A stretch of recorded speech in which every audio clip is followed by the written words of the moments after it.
Well, last Thursday, the City of Los Angeles Department of Water and Power's high-profile lawsuit against the Great Basin Air Pollution Control District and other environmental agencies was dismissed by the U.S. District Court for the Eastern District of California. Now, a press release from the APCD states the city's federal court lawsuit filed in Fresno attempted to prevent the district from enforcing state laws that require the LADWP to control the air pollution caused by its water diversions in the Eastern Sierra. The most significant air pollution problem in the region is caused by the LADWP's drying of Owens Lake. Now, the press release states that the lawsuit was supported by the Los Angeles City Council, Mayor Antonio Villaraigosa, and city business groups as a means to avoid further air pollution controls. The lawsuit was opposed by the U.S. Department of Justice, the U.S. Environmental Protection Agency, and the California Attorney General's office, which joined the district by filing legal papers to demonstrate that the city's lawsuit lacked legal merit. U.S. District Judge Anthony W. Ishii agreed with the district and granted judgment against the city in a 21-page opinion, which is posted on our website, sierrawave.net. Now, according to Ted Shady, Great Basin's Air Pollution Control Officer, quote, the LADWP, seeking to avoid the law and its past promises, sued every federal, state, and local agency responsible for protecting air quality in California. Today's court decision is an important victory for every person in California that cares about clean air and a healthy environment. It also sends an important message to the LADWP ratepayers who are paying for this strategy of almost endless lawsuits. Great Basin recently wrote to LADWP Board of Commissioners asking it to change directions and begin a new path of serious discussions with Great Basin as to how it can both meet the legal obligation to control its air pollution and protect public health while saving both water and money on Owens Lake dust controls, end quote. And again, that was from Ted Shady. Please see our website, sierrawave.net, for more on this story. Well, Bennett Kessler filed this report. Inyo County's response to LADWP's pumping plan reveals that water levels in all well fields are below the baseline expected to protect the environment. The letter also reveals that vegetation is below baseline in 5 of 7 well fields. Is this a condition that can go on without serious consequences? Sierra Wave Media talked to 3 of the 5 Inyo County supervisors. Now, Supervisor Jeff Griffiths did push to reduce pumping in the Big Pine area, but he also said there is no criteria for when we attempt to cut back on pumping. He said, quote, I had no procedure to fall back on, end quote. Asked how he feels about delays on the critical revision of the pumping management section of the long-term water agreement, Griffiths said, quote, I feel that the DWP strategy is to delay, and they are very good at it. The question is, what should we do? I will look for that answer, end quote. Now, Supervisor Matt Kingsley was not in attendance at the board meeting which addressed the pumping plan. He said he needed to look into the situation further, but commented that, quote, DWP is starting at a more reasonable place, end quote. As for the pattern of lowered water tables and diminished plant life, Supervisor Mark Tillemans said, quote, this continuing pattern should be and is of concern to us all. I'm doing my best to learn what my role is and how to most effectively implement positive change regarding this matter, end quote. Tillemans called it a complicated situation and said, quote, the water agreement does not have effective dispute procedures, end quote. Well, at least 30 years ago, citizens warned the supervisors that the water agreement language would never protect the Owens Valley environment.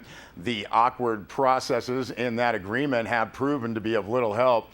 Supervisor Jeff Griffiths said he is trying to, quote, get better procedures in place and resolve disputes and revise the Green Book, end quote. That's the pumping management plan in the water agreement. Said Griffiths, we need to make groundwater management more functional. He added that it is very distressing to him the lack of the supervisor's ability to solve anything.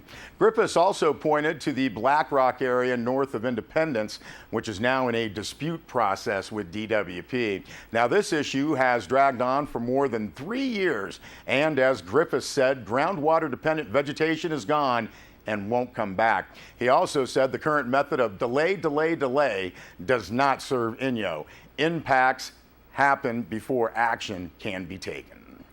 Well, Sierra Wave Media also placed calls to Supervisor Chair Linda Arcularius, who did not return the call. Supervisor Rick Pucci did return our calls, but when Sierra Wave did not connect with him on his comments on groundwater issues. Well, more on the pumping plan when the Inyo Los Angeles Technical Group meets Wednesday morning at 10 o'clock at the Inyo County Water Department Conference Room in Independence. At that meeting, staff members will talk about pumping and about DWP's proposed reduction in irrigation for this runoff year. DWP has also requested a reduction of mitigation project water supply for this year.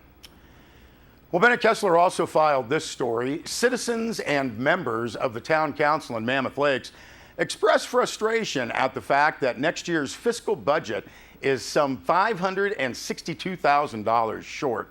Town manager Mariana Marashiba Martinez said the shortfall is not an emergency and that town staff needs credit for what they have done in the past couple of years. Martinez had sent out the word about the shortfall about a week before the town council meeting. She explained that sales tax and franchise fees were lower than projected. Whitmore Pool was not funded, airport revenues were lower, and airport expenses were higher.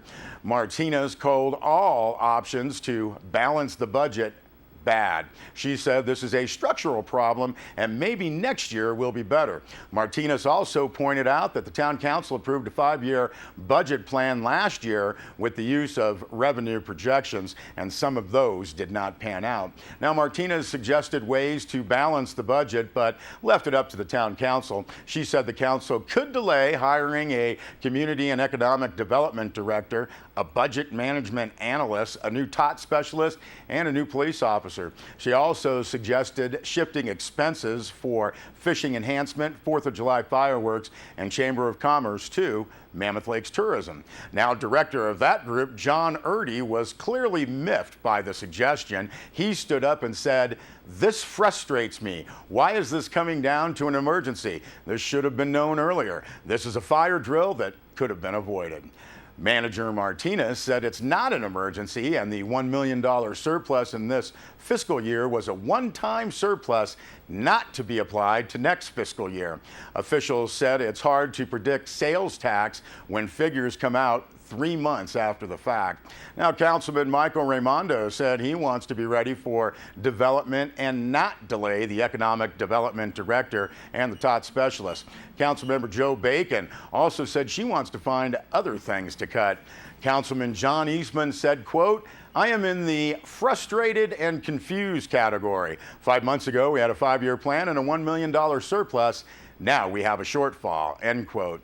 Now, Eastman, known not to be a fan of the town manager, said, quote, "I'm tired of the continued misjudgment of the budget, the cut, and instability it's creating in our organization," end quote. He suggested no program cuts and instead reduction of road repairs and use of reserves. Now, Mayor Matthew Lehman said he shares the frustration. He blamed the lack of computer equipment that causes the inability to generate monthly revenue and expense reports.